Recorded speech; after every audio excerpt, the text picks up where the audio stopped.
Hablemos de Jeremy Bentham, un personaje, bueno, bastante excéntrico, la verdad. Un genio que se propuso una tarea monumental: reconstruir la sociedad desde cero. Imaginen a alguien que quiere aplicar la frialdad de la ciencia a temas tan humanos como la moral, las leyes, el gobierno, todo. Hoy vamos a sumergirnos en su idea más revolucionaria: la ciencia de la felicidad. Fíjense en esta frase. Potente, ¿no? Es que aquí está, en pocas palabras, toda su filosofía. Para Bentham, la cosa es así de simple. Todo, absolutamente todo lo que hacemos, pensamos o decimos, se reduce a una cosa: buscar placer y huirle al dolor. Y ojo, que esto no era solo una observación. Para él, esta era la piedra angular para construir ni más ni menos que una nueva ciencia de la moral. A ver, para que se hagan una idea de quién hablamos, Bentham era un niño prodigio, pero de verdad. Con 3 años ya leía como si nada, y a los 12, ya estaba entrando en la Universidad de Oxford. Tenía un héroe, Isaac Newton. Estaba fascinado con cómo Newton había encontrado las leyes que mueven el universo físico. Así que se dijo: ok, si él pudo hacerlo con planetas, yo puedo hacerlo con personas. Su meta era, bueno, igual de ambiciosa: encontrar la ley universal que nos gobierna a todos, la ley de la felicidad. Y esa gran idea, el corazón de todo su pensamiento, es lo que hoy conocemos como el principio de utilidad. El utilitarismo, en el fondo, es increíblemente simple. Olvídense de reglas divinas o de principios filosóficos súper abstractos. Bentham propone algo mucho más terrenal. La moral de una acción se mide por sus resultados. Punto. Que una ley nueva va a hacer feliz a la mayor cantidad de gente posible, entonces esa ley es buena, es moralmente correcta, así de directo. Pero lo que de verdad hizo que la gente dijera: ¿este tipo está loco?, es que intentó, literalmente, convertir la moral en matemáticas. Él estaba convencido de que si el placer y el dolor se podían medir, entonces se podía calcular la decisión correcta. Calcular. A esta especie de aritmética moral la llamó el cálculo felicífico. Y no se quedó en la idea, ¿eh? Desglosó la felicidad en variables concretas. A ver, piensen en esto. ¿Qué tan intenso es el placer? ¿Cuánto va a durar? ¿Qué tan seguro es que pase? ¿Viene con algo de dolor después? Y, clave, ¿a cuántas personas va a afectar? La idea era que un legislador, antes de sacar una ley, pudiera usar esta lista, casi como una hoja de cálculo, para ver el impacto real en la sociedad. Quería darles a los políticos una herramienta científica para decidir. Y claro, esta obsesión con la eficiencia, con el orden, con el control, lo llevó a crear su invento más famoso. Y sin lugar a dudas, el más perturbador de todos: el panóptico. La historia de cómo se le ocurrió es curiosa. Estaba de visita en Rusia, con su hermano Samuel, que era ingeniero, y ahí, entre los dos, diseñaron lo que para ellos era la máquina de inspección perfecta, un edificio donde todo, absolutamente todo, pudiera ser visto.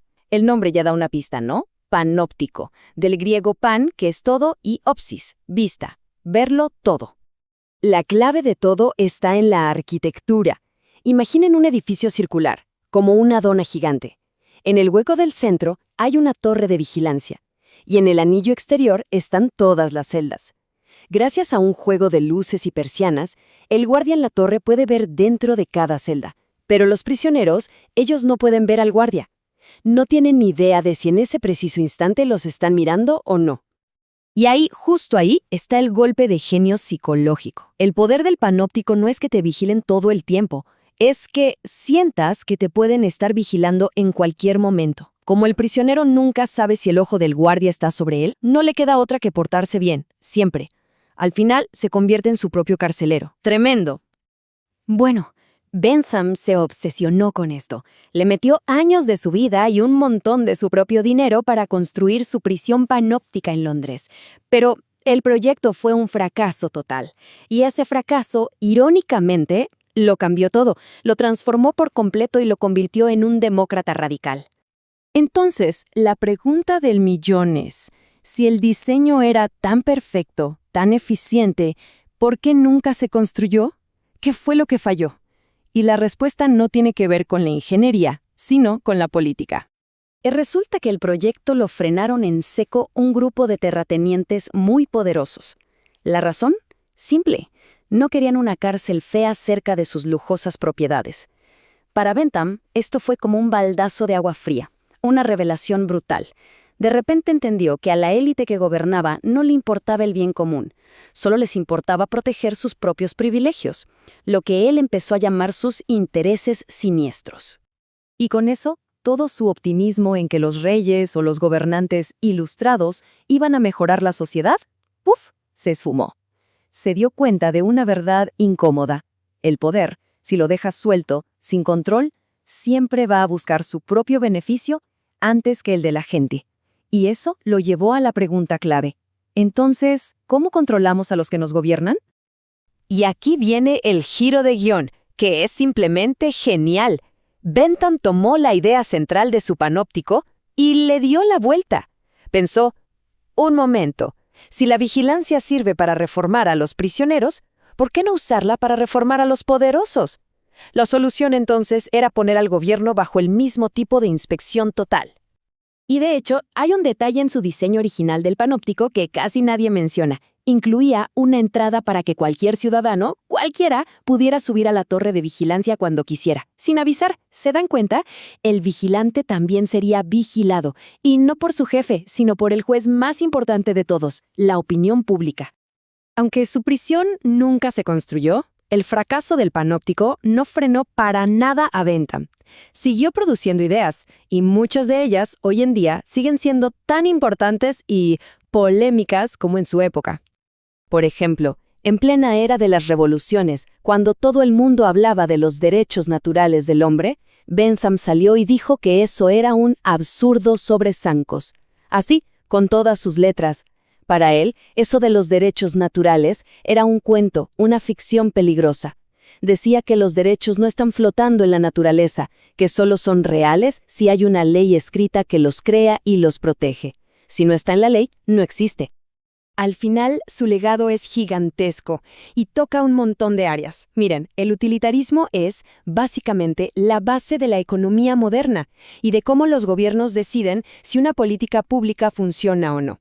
Su pelea por tener leyes claras y lógicas reformó sistemas legales en todo el mundo. Abogó por una democracia donde el pueblo vigila al poder. Y bueno, el principio del panóptico, eso se ha vuelto mucho, pero mucho más relevante de lo que él mismo jamás se pudo haber imaginado. Piénsenlo. Esta idea de hace más de 200 años describe nuestro mundo digital con una precisión que francamente asusta. Hoy vivimos en una especie de panóptico global, rodeados de cámaras, de redes sociales, donde las preguntas de Bentham siguen más vivas que nunca. ¿Quién está hoy en la torre de vigilancia? Y más importante aún, ¿quién vigila a los que vigilan? Ese, quizá, sigue siendo el mayor desafío de nuestros tiempos.